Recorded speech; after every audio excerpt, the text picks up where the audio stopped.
Jenny. Hey, how you doing? I'm good. How you doing? Cool. I talk to you all the time now. Yeah. This is our fourth time? Yeah, it's like our third time. Where are you right now? You're at a photo shoot? We're actually at the hotel getting prepped for the photo shoot. Are you guys working pretty much nonstop? Oh, yeah. We're in two different cities a day, performing twice a day. Yeah, so they're working us.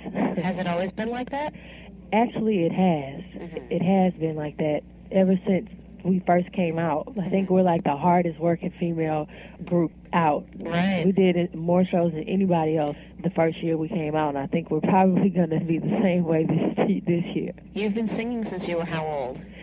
Actually, about 3-4 years old. Really? The first performance I did, I was 4. Wow. It was at a little school talent show. Mm-hmm. And I sang Imagine by Tracy Spencer. And I did like little stuff in Houston. They had the Sammy Davis Jr. Awards. It's kind of like a Houston Grammys type thing. Right. And I did that every year. And then I met everyone else. I met Kelly, and that's when we started the group when I was 9. So did you feel like you were not doing the same stuff the rest of the kids were doing? Did you feel like, no, I'm singing, guys?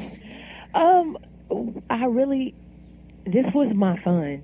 This was like the highlight of my life. So I just felt like I was doing what I loved doing. I was just happy that I had performances to perform at. Right. And I was just happy that my parents supported me, because if it was anything I wanted to do, it was singing and performing. Right. I used to, none of my mom's friends wanted to come to my house, because I would make up tickets and make them buy the tickets, and I would perform. I would give them shows, and if they didn't buy the tickets, I'll give them to them free, and the next time they came, I'd be like, okay, you owe me $2. So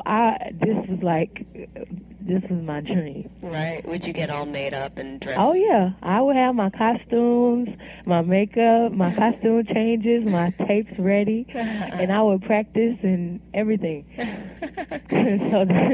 What were you taking inspiration from when you were that little? Actually, I used to always dance to Anita Baker. Mm-hmm. Yeah. And I really loved Mariah Carey. When she came out with Visions of Love, and I heard her runs, Mm-hmm. It was a girl across the street that gave me voice lessons, and she was my first vocal coach. Mm-hmm. And that was when I was really young, and I was like, how does she do that? So we used to practice, and then I got another vocal coach, this opera singer, and he would help me do scales, Mm-hmm. and that helped me. But I was determined to be able to do runs. So tell me a little bit about how the group came together when you were, however old you were, 9 or 10. We met in the auditions for a different group, Mm-hmm. and that didn't work out. And my father saw potential in us, so he started helping us out, and we would practice at my house, and he would conduct the rehearsals, and we would try to perform everywhere. He would schedule places for us to perform, and then we got really, really serious, and he gave up his job, and he became the manager full-time, Mm-hmm. and we all performed everywhere at, like, convention centers. Every summer, we would perform, like, every day. We would have camp over my house, and we would get up and go jogging and then practice and do voice lessons and watch tapes of, like, the Supremes and Jackson 5, and we would study their mic placement and all of that. Mic placement? Yeah. We would study everything. What's that all about? Well, the good thing about them, if you watch how graceful they are, like, everything was perfect. The back in the Motown days, Uh-huh. every hand gesture, everything was really, really tight. So when you looked at the other groups, like, back then, it wasn't as tight as the ones in the 70s. In the Right. 60s and the Motown days. So we would watch the tapes of the Motown days. So what's mic placement? Just like how they held their mics, like, right in front of their mouths. Because, like, now a lot of people, like, muffle the mics and have the mics everywhere. Uh-huh. So you have to sing, like, right into the mic. Just a lot of Wow. technical things that we would study. Right. But we had a lot of fun doing it. And this is from the time you were like 10? Well, we were about 11 then. Right. About 11 and 12. We would do it in the summertime. And then we would go to asteroid theme parks and go to, parties and stuff. And it was just a lot of fun, but it was like we called it like a camp. So we would do that and perform and perform every summer. And eventually someone was in the audience, our A&R person, Teresa Laba Bear White. And she flew us down to New York. We did an informal showcase for Columbia, and they liked us, and we got signed. That was about 4 years ago, and we were so excited. We started recording the album. We moved to Atlanta. We stayed in California. We stayed everywhere for a couple months, and we had a tutor, and it was a time of our lives. But it took us a very long time. We started getting impatient. Right. Because it took 2 years. Right. So we were like, all right, when are we going to come out? When are we going to come out? And I know it was a reason we were too young, but we didn't realize that then. But finally, we did No. We met Wyclef at the Sony office, and he asked us to sing. And he came to our hotel room. We were asleep. And our product manager said, Wyclef is here, Wyclef is here. We were so excited. And she came and woke us up.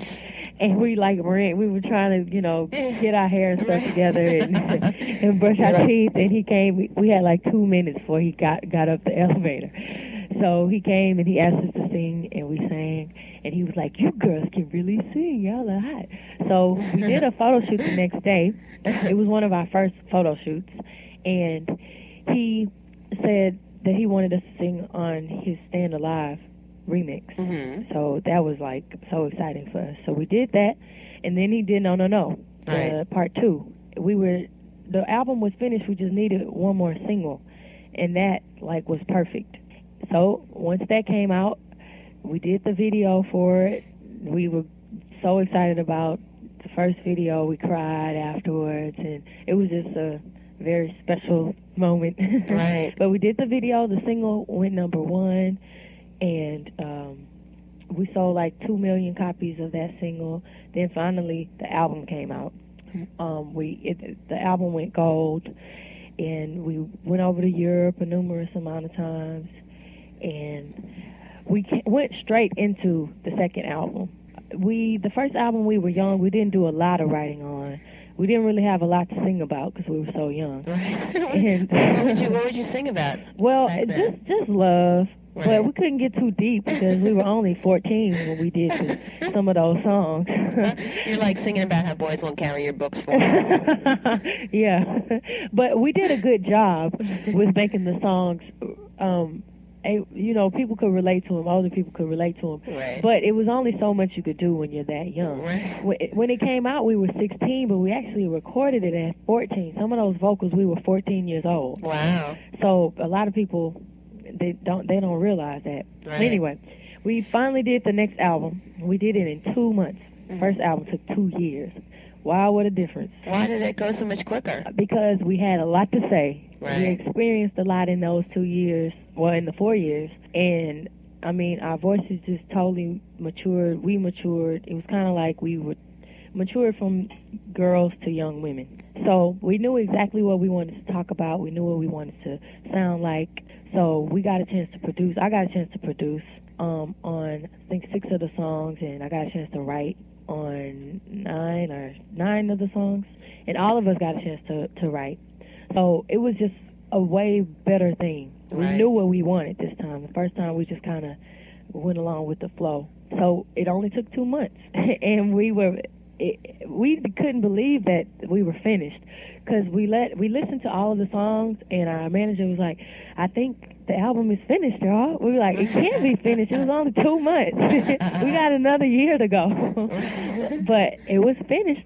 So we put out Bills. And at first we didn't want to put out Bills, but the label wanted to put out Bills. And we wanted to put out Bugaboo for some reason. And they were like, Bills, come on, it has to be Bills. Right. So we were like, you know what? Both of the songs are tight, so we don't care. We'll put out Bills. Thank God we did. So it went #1, and it was #1 for 9 consecutive weeks. The #1 song for the longest in 1999, R&B song. Wow. So it broke a record. So that happened, and then we put out Bugaboo, and then we put out Say My Name. Here we are. Here you are now.